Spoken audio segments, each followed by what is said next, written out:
শেষ পর্যন্ত প্রতিরোধ সংগঠন হামাসের অনমনীয়তারই জয় হলো। গাজা থেকে সেনা প্রত্যাহারের শর্ত মেনে যুদ্ধবিরতি চুক্তিতে রাজি হয়েছে দখলদার ইসরায়েল।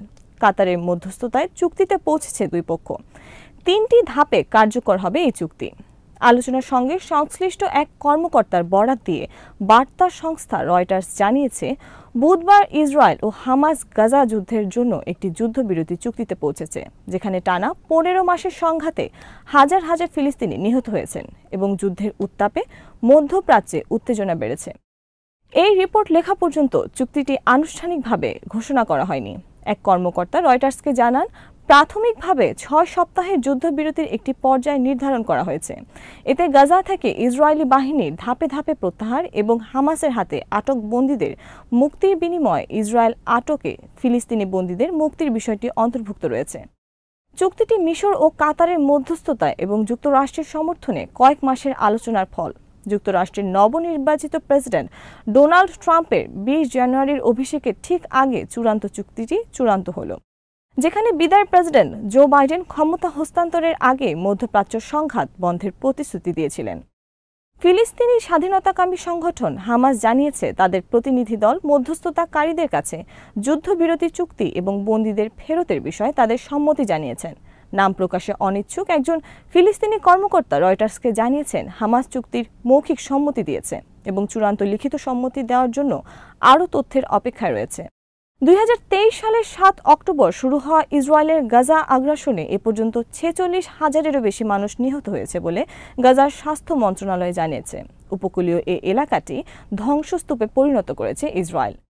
তীব্র শীতে শত শত মানুষ তাঁবু ও অস্থায়ী আশ্রয়ে কোনো রকম টিকে আছে, তবে তারা এত ধ্বংসযজ্ঞ চালিয়েও হামাসকে পরাজিত করতে পারেনি। ইসরায়েল এর আগে যুদ্ধবিরতি আলোচনা বারবার বাতিল করেছে। তারা হামাসকে ধ্বংস করে যুদ্ধের মাধ্যমে জিম্মিদের উদ্ধার করতে চেয়েছিল, কিন্তু দীর্ঘ 15 মাসেও তাদের সেই চেষ্টা সফল হয়নি। হামাস বলেছে, যুদ্ধবিরতি ছাড়া কোনো বন্দীকে মুক্তি দেওয়া হবে না। শেষ পর্যন্ত নেতানিয়াহুর সরকার গাজা থেকে সেনা প্রত্যাহারের শর্তে যুদ্ধবিরতিতে রাজি হয়েছেন। ডোনাল্ড ট্রাম্প তার অভিষেকের আগে বারবার দ্রুত চুক্তি করার দাবি পুনর্ব্যক্ত করেছেন এবং হুঁশিয়ারি দিয়েছেন যে বন্দীদের মুক্তি না দিলে মারাত্মক পরিণতি হবে। তার মধ্যপ্রাচ্য বিষয়ক দূত স্টিভ উইটকফ প্রেসিডেন্ট জো বাইডেনের দলের সঙ্গে মিলে চুক্তিটি সম্পন্ন করতে কাজ করেছেন। এখন ইসরায়েলে বন্দীদের ফিরে আসা প্রধানমন্ত্রী বেঞ্জামিন নেতানিয়াহু ও তার ডানপন্থী সরকারের বিরুদ্ধে জনরোষ কমাতে পারে, যেখানে গত বছরের 7 অক্টোবরের নিরাপত্তা ব্যর্থতার জন্য নেতানিয়াহুর সরকার তীব্র সমালোচনার মুখে পড়েছে। গাজায় যুদ্ধবিরতি চুক্তির একটি খসড়া হাতে পেয়েছে লেবানন ভিত্তিক সংবাদ মাধ্যম আল মায়দিন। তার বরাত দিয়ে সংবাদ মাধ্যমটি জানিয়েছে, যুদ্ধবিরতি চুক্তির শর্তগুলোর মধ্যে 1 নম্বরে রয়েছে গাজা উপত্যকা থেকে পুরোপুরি ইসরায়েলি সেনা প্রত্যাহার এবং যুদ্ধের আগে সেনারা যে অবস্থায় ছিল সেখানে ফিরে যাওয়া। মিশরের সাথে গাজার সীমান্ত হিসেবে পরিচিত রাফা ক্রসিং আবার খুলে দেওয়া হবে এবং দখলদার সেনারা সেখান থেকেও চলে যাবে। একই সাথে আহত লোকদের চিকিৎসার জন্য বিদেশ যেতে বাধা দেবে না ইসরায়েল। এর পাশাপাশি গাজায় প্রতিদিন কাতারের প্রোটোকলে 600টি ত্রাণবাহী ট্রাক ঢুকবে। উদ্বাস্তুদের তাৎক্ষণিক আশ্রয়ের জন্য ঢুকবে 2 লাখ তাঁবু ও 60,000 ক্যারাভ্যান। এই সময় ইসরায়েল 1,000 ফিলিস্তিনিকে মুক্তি দেবে, যাদের মধ্যে এমন অনেকে আছেন যারা বহু বছর ধরে ইসরায়েলি জেলে আছে, এবং ইসরায়েলি জেলে থাকা সব নারী ও 19 বছরের কম বয়সীদেরও মুক্তি দেওয়া হবে। বাড়ি ছাড়া গাজার বাসিন্দারা নিজ বাড়িতে ফিরতে পারবেন এবং বিনা বাধায় চলাচল করবেন। এছাড়া গাজার সব হাসপাতাল খুলে দেওয়া হবে এবং নতুন করে ফিল্ড হাসপাতাল গড়ে তোলা হবে। তবে এসব কিছুর বাস্তবায়ন হবে ধাপে ধাপে। যুদ্ধবিরতি চুক্তির প্রথম ধাপটি হবে 6 সপ্তাহের এই সময় হামাস জীবিত অথবা মৃত 33 ইসরায়েলি জিম্মিকে ফেরত দেবে।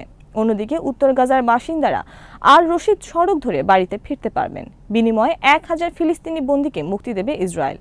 এই সময় স্থায়ী যুদ্ধবিরতি কার্যকর করা নিয়ে আলোচনা হবে। পরবর্তী ধাপে অবশিষ্ট 66টি জিম্মিকে মুক্তি দেবে হামাস সহ উপত্যকার প্রতিরোধ সংগঠনগুলো। তবে সেই ধাপটি কবে শুরু হবে তা স্পষ্ট নয়।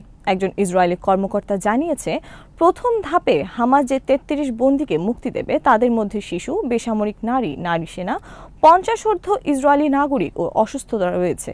আরেকটি সূত্র জানিয়েছে, প্রথম দফায় মুক্তিপ্রাপ্তদের 5 ইসরায়েলি সেনা রয়েছে। তাদের প্রত্যেকের বিনিময়ে ইসরায়েল 50 জন করে ফিলিস্তিনিকে মুক্তি দেবে। এই 50 জনের মধ্যে থাকবে ইসরায়েলি আদালতে যাবজ্জীবন সাজাপ্রাপ্ত 30 জন করে বন্দী, অর্থাৎ চুক্তির ফলে বিরাট সংখ্যক ফিলিস্তিনি মুক্তি পাবে ইসরায়েল কারাগার থেকে। যুদ্ধবিরতি খবরে উল্লাস প্রকাশ করেছেন গাজা উপত্যকার সাধারণ মানুষ। দীর্ঘ 15 মাস পর এই যুদ্ধবিরতি তাদের জন্য স্বস্তি নিয়ে এসেছে। বাড়িঘর ও স্বজন হারানো মানুষেরা বুধবার রাতে গাজার রাস্তায় উল্লাস প্রকাশ করেন। আল জাজিরা অনলাইনের লাইভ আপডেটে বলা হয়েছে, 15 মাসের ইসরায়েলি হামলা, গণহত্যা, বাস্তুচ্যুতি ও ক্ষুধা ও ধ্বংসযজ্ঞের পর গাজার ফিলিস্তিনিরা যুদ্ধবিরতির খবর উদযাপন করেছেন।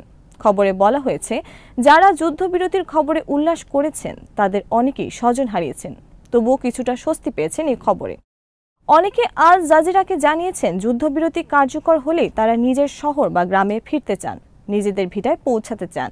যদিও সেখানে ঘরবাড়ি কিছুই এখন আর দাঁড়িয়ে নেই, তবুও তারা ফিরতে চান। ৬৬ বছর বয়সী বৃদ্ধ মোহাম্মদ বলেন, যখনই যুদ্ধবিরতি কার্যকর হবে আমি উত্তর গাজার বেইত হানুনে ফিরব এবং আমার প্রিয় মাটিতে চুমু খাব। 2023 সালের ডিসেম্বরে এই বৃদ্ধার বাড়িতে বোমা হামলা চালায় ইসরায়েল এবং তার 10 সন্তানের মধ্যে 2 জনের মৃত্যু হয়। দীর্ঘ এই যুদ্ধে ইসরায়েল নির্বিচার হামলা চালিয়েছে গাজা উপত্যকায়। বেসামরিক লোকদের বাড়ি থেকে শুরু করে স্কুল, হাসপাতাল, মসজিদ, গির্জা কোনো কিছুই ধ্বংস করতে বাদ রাখেনি দখলদার বাহিনী। এই হামলায় নিহত হয়েছে 46,500-র বেশি মানুষ। আরও বহু মানুষ ধ্বংসস্তূপের নিচে চাপা পড়ে আছে, যাদের উদ্ধার করা সম্ভব হয়নি। এদিকে যুদ্ধবিরতি চুক্তি চূড়ান্ত হওয়ার পরও গাজায় হামলা চালিয়েছে ইসরায়েলি বাহিনী। বুধবার দিন ও রাতে তাদের হামলায় অন্তত 30 জন নিহত হয়েছে বলে জানিয়েছে বিভিন্ন সংবাদ মাধ্যম। সর্বশেষ বুধবার রাতে একটি বাড়িতে হামলায় এক শিশু নিহত হয়েছে। গাজায় যুদ্ধবিরতি চুক্তির কৃতিত্ব দাবি করেছেন যুক্তরাষ্ট্রের বিদায়ী প্রেসিডেন্ট জো বাইডেন এবং নবনির্বাচিত প্রেসিডেন্ট ডোনাল্ড ট্রাম্প উভয়ই।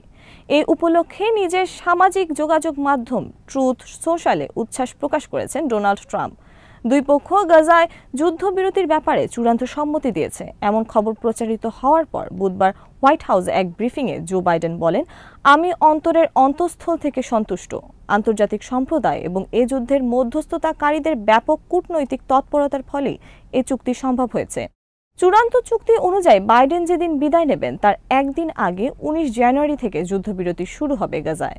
বাইডেন জানান, এই যুদ্ধবিরতির 3টি স্তর বা পর্যায় রয়েছে। প্রথম স্তরে রাফা সহ গাজার অন্যান্য জনবহুল এলাকাগুলো থেকে সেনাদের প্রত্যাহার করে নেওয়া হবে এবং ইসরায়েলের বিভিন্ন কারাগারে বন্দী প্রায় 1000 ফিলিস্তিনির মুক্তির বিনিময়ে নিজের কবজায় থাকা জিম্মিদের একাংশকে মুক্তি দেবে হামাস। এই দফায় যেসব জিম্মিদের মুক্তি দেওয়া হবে তাদের মধ্যে বয়স্ক এবং নারীরা প্রাধান্য পাবেন। তারপর শুরু হবে পরিকল্পনার দ্বিতীয় পর্ব। এই পর্বে নিজেদের কবজায় থাকা জিম্মিদের সবাইকে মুক্তি দেবে হামাস এবং তার বিনিময়ে আরও বেশি সংখ্যক কারাবন্দী ফিলিস্তিনি মুক্তি পাবেন এবং গাজার বাসিন্দারা পাবেন স্থায়ী যুদ্ধবিরতি। পরিকল্পনার তৃতীয় পর্যায়ে যুদ্ধবিধ্বস্ত গাজায় ভবন, রাস্তাঘাট ও অবকাঠামো নির্মাণের কাজ শুরু হবে।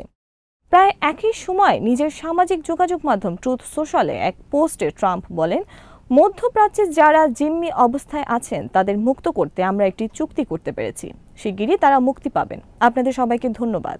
তিনি আরও বলেন, 2023 সালের অক্টোবরে গাজায় যুদ্ধ শুরু হওয়ার সংবাদ শুনে আমি রীতিমতো কেঁপে উঠেছিলাম, কারণ জিম্মিদের মধ্যে অনেকে মার্কিন নাগরিক ছিলেন। এটি একটি মহাকাব্যিক যুদ্ধবিরতি চুক্তি এবং গত নভেম্বরের ঐতিহাসিক নির্বাচনের ফলাফল। যুক্তরাষ্ট্রে বিপজ্জনক গোষ্ঠী শাসন প্রতিষ্ঠিত হচ্ছে বলে সতর্ক করেন দেশটির বিদায়ী প্রেসিডেন্ট জো বাইডেন। তিনি বলেন, বিপুল সম্পদ, ক্ষমতা, প্রতিপত্তি নিয়ে একটি গোষ্ঠীর শাসন প্রতিষ্ঠিত হতে যাচ্ছে। এটি দেশের অভ্যন্তরীণ গণতন্ত্রের জন্য হুমকি। আমাদের মৌলিক অধিকার ও স্বাধীনতা রক্ষার জন্য সবাইকে এগিয়ে যেতে হবে। রিপাবলিকান প্রেসিডেন্ট ডোনাল্ড ট্রাম্প দায়িত্ব নেওয়ার কয়েকদিন আগে জাতির উদ্দেশ্যে দেওয়া বিদায়ী ভাষণে একথা বলেন বাইডেন। স্থানীয় সময় বুধবার হোয়াইট হাউসের ওভাল অফিস থেকে এই ভাষণ দেন বাইডেন। বাইডেন নতুন প্রেসিডেন্ট ডোনাল্ড ট্রাম্পকে ইঙ্গিত করে এসব কথা বলেছেন বলে মনে করা হচ্ছে, কারণ ধনকুবের ট্রাম্প মূলধারার রাজনীতিক না হয়েও 2 মেয়াদে যুক্তরাষ্ট্রের প্রেসিডেন্ট হলেন। আগামী 20 জানুয়ারি তিনি দ্বিতীয় মেয়াদে শপথ নেবেন। ট্রাম্পের এবারের মন্ত্রিসভায় যোগ দিচ্ছেন বিশ্বের শীর্ষ ধনী ইলন মাস্ক। ট্রাম্প ও ইলন মাস্ক ধনকুবের হলেও রাজনীতির সাথে তাদের খুব বেশি সম্পর্ক ছিল না অতীতে। মার্কিনদের মধ্যে ভুল তথ্য ছড়িয়ে দেওয়া হচ্ছে বলেও সতর্ক করেছেন প্রেসিডেন্ট জো বাইডেন। গণমাধ্যমের স্বাধীনতা খর্ব হচ্ছে বলেও জানিয়েছেন তিনি। বাইডেন বলেন, মার্কিনরা ভুল তথ্য ও অপতথ্যের নিচে চাপা পড়েছে। এতে ক্ষমতার অপব্যবহারের সুযোগ তৈরি হবে। ভাষণে জলবায়ু পরিবর্তন নিয়েও কথা বলেন বাইডেন। তিনি বলেন, জলবায়ু পরিবর্তন রোধে আমরা যে পদক্ষেপ নিয়েছি, ক্ষমতাশালীরা তাদের অনিয়ন্ত্রিত প্রভাব খাটিয়ে সেগুলো নষ্ট করে দিতে চায়। যুক্তরাষ্ট্রের নবনির্বাচিত প্রেসিডেন্ট ডোনাল্ড ট্রাম্প জলবায়ু পরিবর্তন ইস্যুকে এর আগে তামাশা বলে মন্তব্য করেছিলেন। আজ এখানেই শেষ করছি। সবাই ভালো থাকুন, সুস্থ থাকুন আর দেখতে থাকুন বিডি দর্পণ। চ্যানেলটি ভালো লাগলে সাবস্ক্রাইব করুন, সংযুক্ত থাকুন আমাদের ফেসবুক পেজে। আল্লাহ হাফেজ।